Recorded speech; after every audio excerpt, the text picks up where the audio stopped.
பூஜ்யாய ஸ்ரீ ராகவேந்திராய சத்யதர்ம ரதாயச பஜதாம் கல்ப விருட்சாய நமதாம் காமதேனவே. யோகிராம் சுரத்குமார் யோகிராம் சுரத்குமார் யோகிராம் சுரத்குமார் ஜெயகுரு ராயா. உலகெங்கிலும் வாழ்ந்து கொண்டிருக்கும் ஸ்ரீ ராகவேந்திரா யூடியூப் சேனல் நேயர்களுக்கு சைதை ராஜாவின் அன்பான வணக்கங்கள். நாம் இப்பொழுது இந்த எபிசோடில் தமிழ் மாத ராசி பலன், பங்குனி மாதம் ராசி பலன்களை நாம் சொல்ல இருக்கிறோம். வாக்கிய பஞ்சாங்க அடிப்படையில் கிரகங்கள் 12 ராசிகளுக்கும் எப்பேற்பட்ட பலன்களை வழங்கப் போகிறது என்பதை ஒவ்வொரு ராசியாக பார்க்கலாம். வாங்க கிரக நிலைகளை பார்ப்போம். இந்த பங்குனி மாதம் 1ஆம் தேதி மேஷத்தில் குரு பகவான், சந்திர பகவான் இருக்கிறார்கள். கன்னியில் கேது பகவானும், மகரத்தில் செவ்வாய் பகவானும், கும்பத்தில் சனி பகவானும், மீனத்தில் சூரியன் புதன் ராகு பகவானும் அமர்ந்திருக்கிறார்கள். இது அன்றைய கிரக நிலைகள். மாறுதல்கள் என்பது உட்பட்டது. அப்போ செவ்வாய் பகவான் பார்த்தீங்கன்னா முதல் 2 வாரம் மகரத்தில் இருக்கிறார். அடுத்த 2 வாரம் கும்பம் சென்று பலன்களை தர இருக்கிறார். அதுபோல் சுக்கிர பகவான் முதல் 2 வாரம் கும்பத்திலையும் கடைசி 2 வாரம் மீனத்திலையும் இருந்து சஞ்சாரம் செய்து பலன்களை தர இருக்கிறார். இதில் சந்திர பகவான் பொறுத்தவரையிலையும் ஒவ்வொரு ராசிக்கு 2.25 நாள் இருந்து இப்போது ஆரம்பத்தில் மேஷத்தில் இருந்தாலும் கடைசியில் பார்த்திங்கன்னா ரிஷபம் வரை, அதாவது 12 கிரக ராசியை கடந்து மறுபடியும் ரிஷபம் பலனை தர இருக்கிறார். இதில் புத பகவானை பற்றி நம்ம ஸ்பெசிஃபிக்காக சொல்ல வேண்டிய ஒரு விஷயம் என்னன்னா, புத பகவான் வக்ர கதியில் இருக்கிறார். ஏற்கனவே அங்கே நீச்ச நிலை, இப்போ வக்ர நிலையில் இருக்கிறார் சொன்னால் அப்போ உச்சம் பெற்ற பலனை தரக்கூடிய ஒரு நிலையில் புத பகவான் இருக்கிறார் என்பது குறிப்பிடத்தக்கது. இந்த பங்குனி மாதத்தில் 2 விசேஷமான ஒரு நாள் அப்படின்னு பார்த்தீங்கன்னா, பங்குனி 11 பௌர்ணமி திதி வருகிறது. அதுபோல் பங்குனி 26 அமாவாசை திதி வருகிறது. இந்த 2 நாளும் ரொம்ப முக்கியமான நாட்கள். விருச்சிக ராசி அன்பர்களுக்கு வணக்கம். விருச்சிக ராசி கால புருஷனுக்கு 8வது ராசி. செவ்வாய் பகவான் ஆட்சி பெறும் வீடு. அதாவது இதில் என்னென்ன நட்சத்திரங்கள் இருக்குது அப்படின்னு பார்த்தீங்கன்னா, விசாகம் 4ஆம் பாதம், அனுஷம், கேட்டை நட்சத்திரம் உள்ளடக்கியது. இந்த ராசிநாதன் செவ்வாய் பகவான் இந்த பங்குனி மாதம் ஆரம்பத்தில் முதல் 15 நாள் உச்ச நிலையில் மகரத்தில் இருக்கிறார். அதாவது 3ஆம் இடம் முயற்சி ஸ்தானத்தில். அடுத்தது பார்த்திங்கன்னு சொன்னால் 4ஆம் இடம் அடுத்த 15 நாள் கும்பம் சென்று விடுகிறார். இப்போ ராசிநாதன் நல்ல நிலையில் இருக்கிறது மிக மிக சிறப்பு. உங்களை பொறுத்தவரையிலையும் பார்த்திங்கன்னா 10ஆம் இடத்தை குரு பார்க்கிறார், 10ஆம் இடத்தை ராசிநாதனும் பார்க்குறார். அப்போது தொழிலில் உத்தியோகத்தில் இந்த விருச்சிக ராசியில் பிறந்த அன்பர்களுக்கு இந்த பங்குனி மாதம் ஒரு அளப்பரிய ஒரு பலனை, ஒரு உச்சத்தை தொடப்போகிறீர்கள் என்று சொன்னால் மிகையாகாது. ஏன்னு சொன்னால் குரு பார்க்கவே கோடி நன்மை. ராசி, அதாவது ராசிநாதன் 10ஆம் இடத்தை பார்க்குறாருன்னா இன்னும் அதுவும் சிறப்பு தான். அப்போது புதுசாக தொழில் துவங்கணும்னு நினைக்கிறவங்க தாராளமாக தொழில் துவங்கலாம். ஏற்கனவே தொழில் பண்ணிக்கிட்டு இருக்கிறவங்களுக்கு இன்னும் தொழிலை விருத்தி பண்ணலாம், விரிவாக்கம் பண்ணலாம், எக்ஸ்டெண்ட் பண்ணலாம். இல்லை இன்னொரு பிரான்ச்சு கூட ஓப்பன் பண்ணலாம். கேட்குற இடத்துல கடன் கிடைக்கும். அந்த கடனை வாங்கி தொழிலை இம்ப்ரூவ் பண்ணுங்கள். நல்ல ஒரு சம்பாத்தியத்தை பார்க்க போகிறீங்க. அதே நேரத்தில் உத்தியோகத்தில் இருக்கிறவங்களுக்கு இது நாள் வரைக்கும் இல்லாத ஒரு நிலை இப்போது கண்டிப்பாக இருக்குங்க. ஏன்னா குரு பார்க்கிறார், ராசிநாதனும் பார்க்குறார். அப்போது அந்த உத்தியோகத்துக்காக முயற்சி பண்ணுறீங்க அப்படின்னா கண்டிப்பாக எந்த துறையில் படித்து முடிச்சுட்டு எந்த துறைக்காக நீங்கள் முயற்சி பண்ணுறீங்களோ அந்த துறை நிச்சயமாக வேலைவாய்ப்பு கிடைக்கும். ஏற்கனவே வேலைவாய்ப்பு அரசு உத்தியோகத்தில் இருக்கிறவங்களுக்கு சலுகைகள் அனைத்தும் கிடைக்கும். ட்ரான்ஸ்ஃபர், ப்ரமோஷன், இன்க்ரிமெண்ட், மேலதிகாரியுடைய ஆதரவு, சக ஊழியர்களுடைய கூட்டு முயற்சி எல்லாமே சிறப்பாக இருக்கக்கூடிய ஒரு காலகட்டம் உங்களை பொறுத்தவரையிலையும் சாதிக்க போகிறீங்க. அதுலேயும் குறிப்பாக உங்களுக்கு இந்த ஃப்ளாட் ப்ரமோட்டர்ஸ், பில்டர்ஸ், கட்டிட கலைஞர்கள், இடம் வாங்கி விற்கக்கூடிய அன்பர்கள், செங்கல், மணல், ஜல்லி, ஹார்ட்வேர்ஸ் போன்ற பிரிவில் பணிபுரிபவர்கள், விவசாயம் சார்ந்த துறையில் பணிபுரிபவர்கள், விவசாயத்தில் கூட இப்போ இன்றைக்கி மேன் பவர் இல்லாத போயிடுச்சு, எல்லாம் மிஷின் பவராக இருக்குது.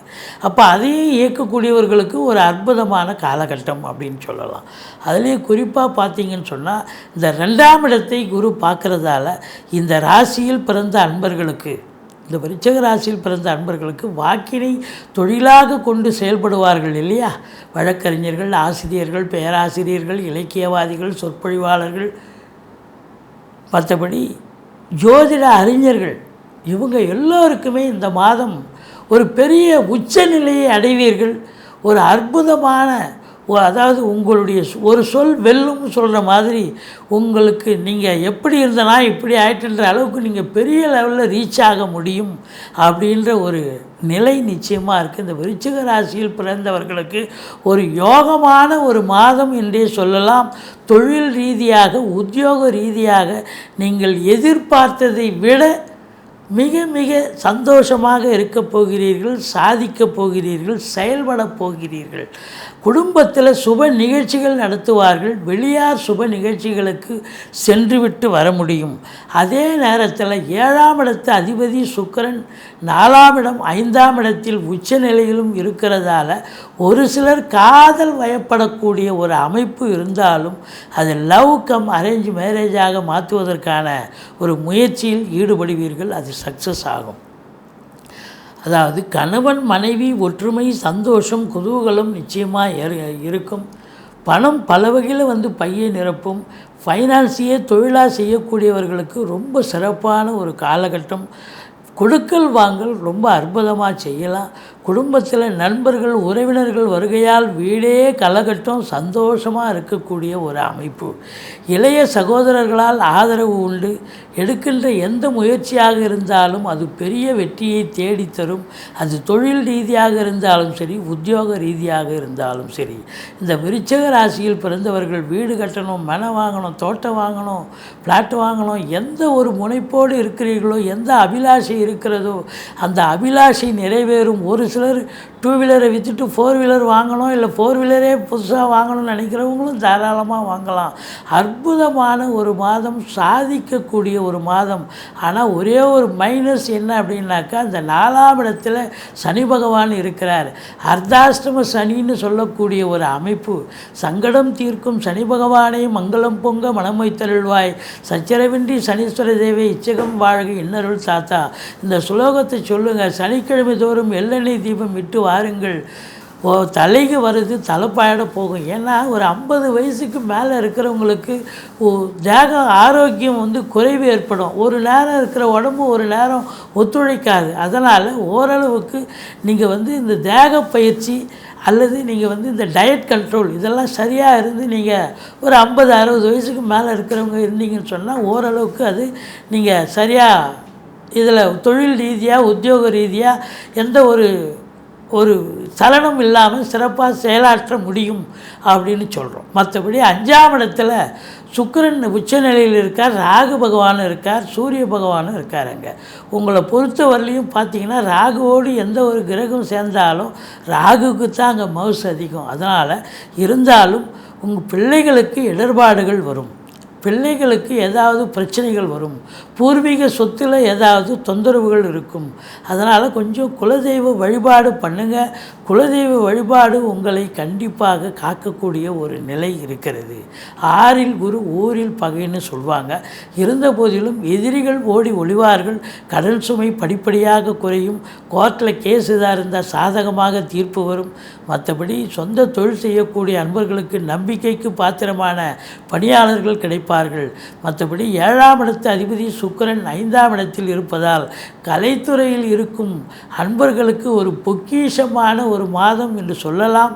ஏனென்று சொன்னால் சுக்கிர பகவான் உச்ச நிலை பெறுகிறார். அதனால் வேலை வாய்ப்பு இல்லாத தொலைக்காட்சி மற்றும் சினிமா கலைஞர்கள், தொழில்நுட்ப கலைஞர்கள், நடிகைகள் எல்லோர்களுக்கும் இது சுபீட்சமான ஒரு மாதமாக விளங்கப் போகிறது. வேலைவாய்ப்பு இல்லாதவர்களுக்கு வேலைவாய்ப்பு கிடைக்கும். வேலை இருக்கிறவங்களுக்கு இன்னொரு படமோ இன்னொரு சீரியலோ பண்ணி நல்ல சம்பாத்தியத்தை பெற முடியும், சந்தோஷத்தை பெற முடியும் என்று சொன்னால் மிகையாகாது.